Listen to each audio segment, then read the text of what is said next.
Auto racing jokes, NASCAR jokes. Q. What do you call 1,000 restrictor plates at the bottom of the ocean? A. A good start. Q.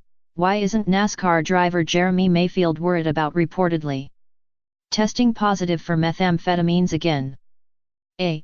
Hollywood is calling and wants him to co-star in a sequel to Speed Racer. Q. How can you tell when a NASCAR fan is watching a Formula One race? A.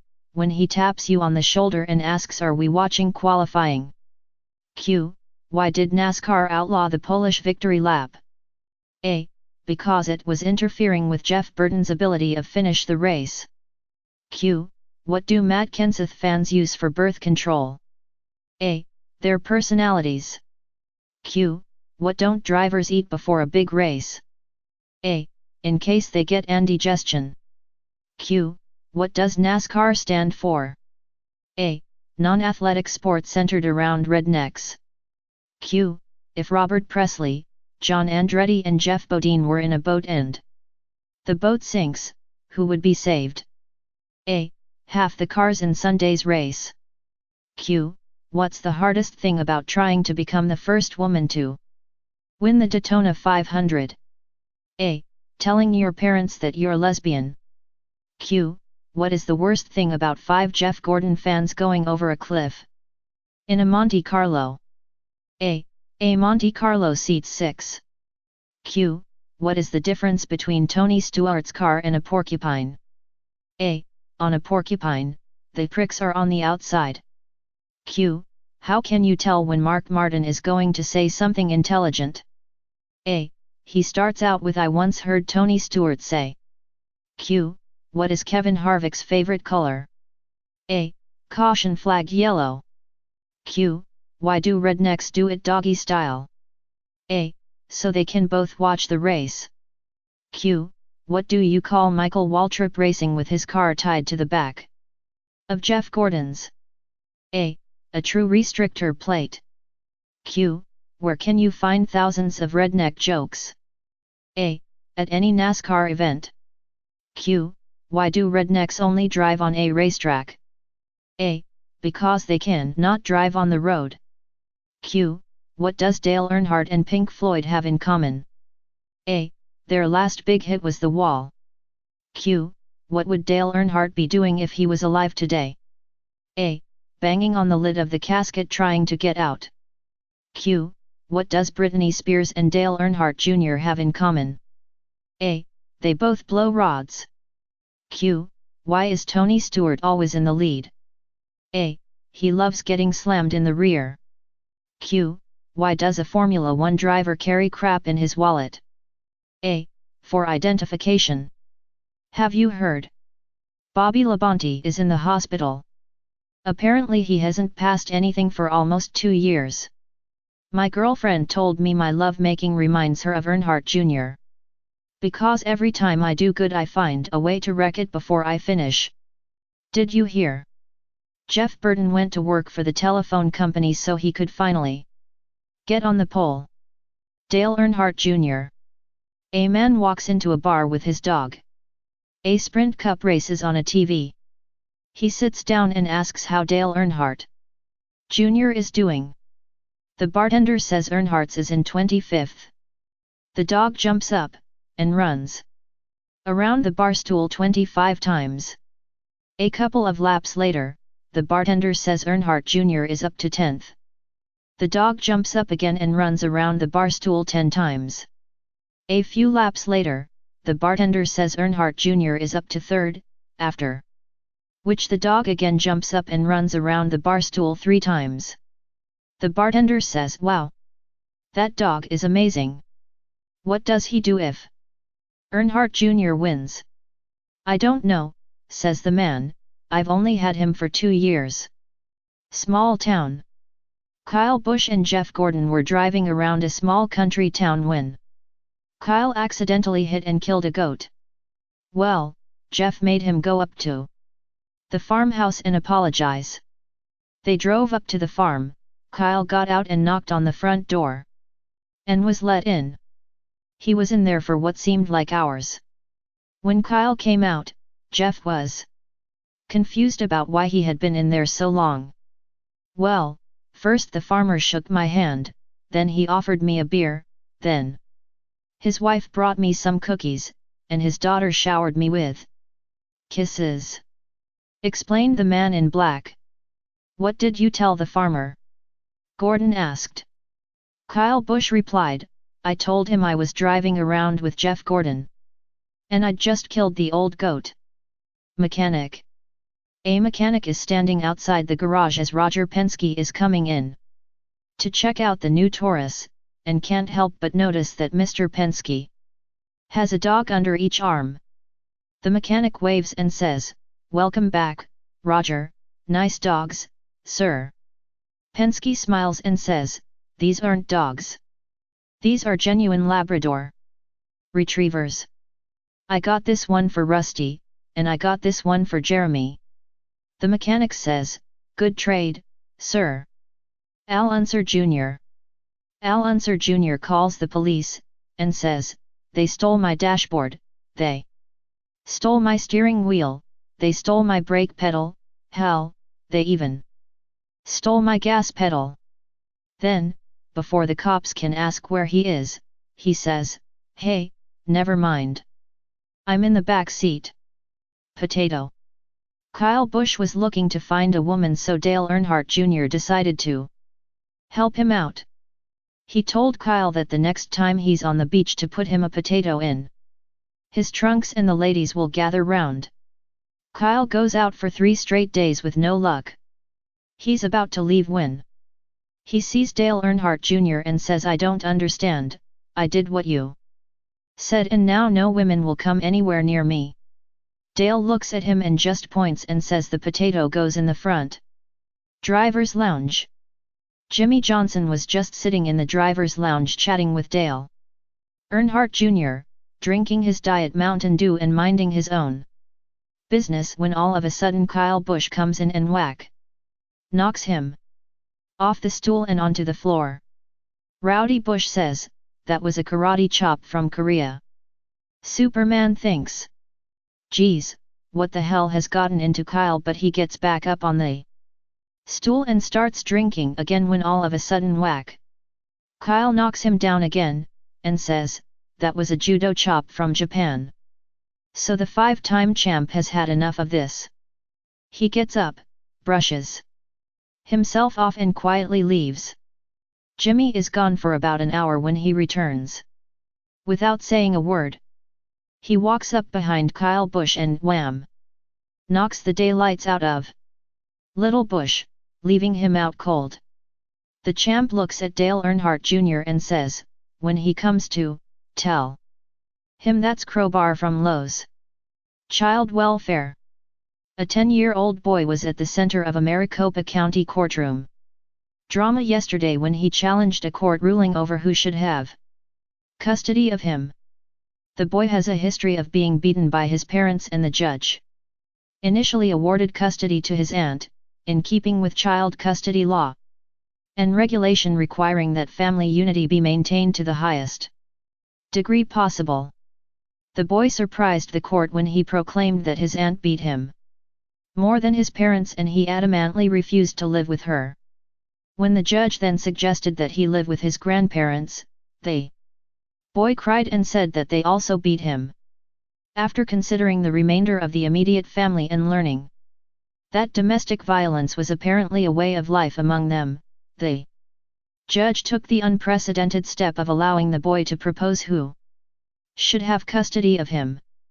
After 2 recesses to check legal references and confer with the child welfare officials, the judge granted temporary custody to Danica Patrick, whom the boy firmly believes is not capable of beating anyone. Icy Bridge. Jeff Gordon is out taking a stroll in the snow. He slips off a icy bridge, hits his head, and falls into an icy river. 3 kids see it happen. They jump in and save him.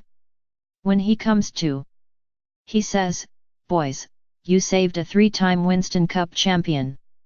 You each deserve a reward. You name it, and you got it." The first kid says, "I'd like to go to Disneyland." The Rainbow Warrior says, I'll send you and your whole family for a week at Disneyland. The second boy says, I'd like a four-wheeler so I can go out mudbanging. Out behind my house, Gordon says, I'll get you the best four-wheeler. With all the safety features, and I'll have someone teach you how to drive it safely. The third kid says, I'd like a electric twin-turbo wheelchair with a hi-fi stereo and cruise control. Number 24 says, I'll get you the best. Wait a second, you're not handicapped, you don't need a wheelchair. The kid says, I will be when my father, Jimmy Johnson, finds out who I saved from drowning. Anniversary present. Tony Stewart goes searching for an anniversary present for his wife when he goes into a department store and approaches a sales clerk. I'd like to buy some gloves for my wife, Tony says, eyeing the attractive salesgirl, but I don't know her size. Will this help? She asked sweetly, placing her hand in his. Oh, yes, he answers.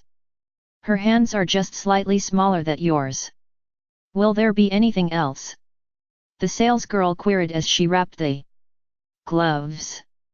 Now that you mention it, he replied, she also needs a bra and panties. Car accident. Matt Kenseth and a priest get into a car accident and it's a bad one. Both cars are totally demolished, but amazingly, neither are hurt. They crawl out of their cars and Special K sees the priest's collar and says, so you're a priest? I'm Matt Kenseth, a NASCAR driver. Just look at our cars. There's nothing left but we are unhurt. This must be a sign from God. God must have meant that we should meet and be friends and live together in peace the rest of our days. And the priest said, I agree with you completely.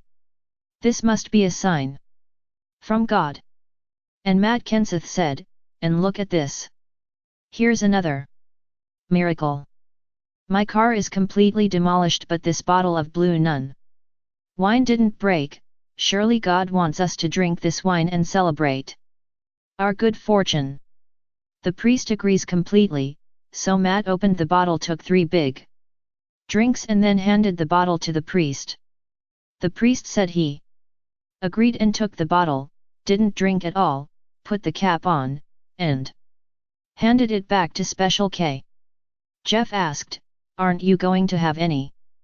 The priest replied, no, I think I'll just wait for the police. A tragedy. Jeff Gordon is visiting a school. In one class, he asks the students if anyone can give him an example of a tragedy. One little boy stands up and offers that if my best friend who lives next door was playing in the street when a car came along and killed him, that would be a tragedy. No, Gordon says, that would be an accident. A girl raises her hand. If a school bus carrying 50 children drove off a cliff, killing everyone involved, that would be a tragedy. I'm afraid not, explains the Wonder Boy. That is what we would call a great loss. The room is silent, none of the other children volunteer. What? Asks the Rainbow Warrior, isn't there anyone here who can give me an example of a tragedy? Finally, a boy in the back raises his hand. In a timid voice, he speaks. If an airplane carrying Tony Stewart, Jimmy Johnson and Jeff Gordon crashed into a mountain, that would be a tragedy. Wonderful. Gordon beams. Marvelous. And can you tell me why that would be a tragedy? Well, says the boy, because it wouldn't be an accident, and it certainly would be no great loss. Hell. Mark Martin, Rusty Wallace and Dale Earnhardt found themselves in hell. They were a little confused at their present situation, and they were startled to see a door in the wall open. Behind the door was perhaps the ugliest 1973 Pinto they had ever seen. It was multicolored with plenty of rust and primer dirty interior, and you could smell it even over the brimstone. The voice of the devil was heard, Mark, you have sinned. You are condemned to spend the rest of eternity in the driver's seat of this car. And Martin was whisked through the door by a group of lesser demons to his torment. This understandably shook up the other two, and so they both jumped when the second door opened and they saw an even more disgusting example of automaking gone wrong. It was a 1978 Gremlin. It was over-smashed in every which direction, covered in thick hand-paint house paint, and lots of peace symbols and hippie colors. It has a top speed of 34. The electrics don't work, and the radio works but only plays the theme from Hawaii Five-0 and you can't turn it off. The voice of the devil was heard, Rusty, you have sinned. You are condemned to spend the rest of eternity in the driver's seat of this car. And Rusty, like Martin before him, was whisked off. Dale Earnhardt, now alone, felt understandably anxious, and feared the worst when the third door opened. And as the door inched open, he strained to see the figure of a 1998 Dodge Viper. Delighted, Dale Earnhardt, taking in the sight of this beautiful piece of automaking delight, shiny and powerful this car is made to run like hell. Then he heard the voice of the devil saying, Viper, you have sinned. Bungee jumping. Bobby Labonte and Jeff Burton are bungee jumping one day. Bobby says to Jeff, you know, we really suck as racers but I bet we could make a lot of money running our own bungee jumping service in Mexico. Jeff thinks this is a great idea, so the two pool their money and buy everything they'll need, tower, elastic bungee cord, insurance, etc. They travel to Mexico and begin to set up in the square. As they are constructing the tower, a crowd begins to assemble. Slowly, more and more people gather to watch them at work. After they have everything ready, they decide to give the crowd a demonstration. Bobby jumps and bounces at the end of the cord, but when he comes back up, the Jeff notices that he has a few cuts and scratches. Unfortunately, Jeff isn't able to catch him, and Bobby falls again. Bounces and comes back up again. This time, he is bruised and bleeding. Again, Jeff misses him. Bobby falls again and bounces back up. This time, he comes back pretty messed up. He's got a couple of broken bones and is almost unconscious. Luckily, Jeff finally catches him this time and says, what happened? Was the cord too long? Bobby says, no, the cord was fine, but what the hell is a piñata? Thinking. Jimmy Johnson goes into a bar still dressed in his race suit and ordered a drink. As he sat there sipping his whiskey, a young woman sat down next to him.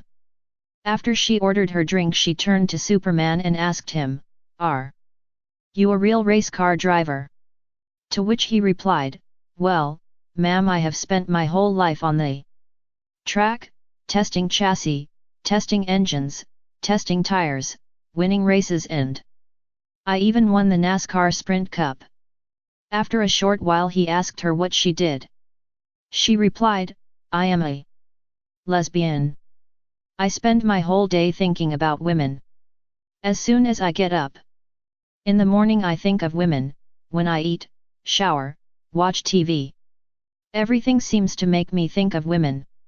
A short while later she left and the Lowe's racer ordered another drink. A couple sat down next to him and asked, are you a real NASCAR driver? To which he replied, I always thought I was, but I just found out that I'm a lesbian too. Changing clothes. Tony Stewart and Jeff Gordon are changing clothes in the locker room. Tony takes off his t-shirt and shorts. He is wearing a bra and a lace garter belt. My God, exclaims Jeff, when did you start wearing women's underwear? Ever since my wife found them in my glove compartment. Car breaks down. Matt Kenseth's car breaks down on the interstate, so 912 eases over onto the shoulder. He carefully steps out of the car and opens the Trunk! Out jumped two of his pit crew members in trench coats, who walked to the rear of the vehicle where they stand facing oncoming traffic and begin opening their coats and exposing themselves to approaching drivers. While another two get out of the back seat and begin checking the car. Not surprisingly, one of the worst pileups occurs. It's not very long before a police car shows up. The cop, clearly enraged, runs toward Matt's disabled vehicle yelling, "What the hell is going on here? My car broke down," says Special K, calmly. "Well, what are these perverts doing here by the road?" screams the cop. "These are my emergency flashers," replied Matt.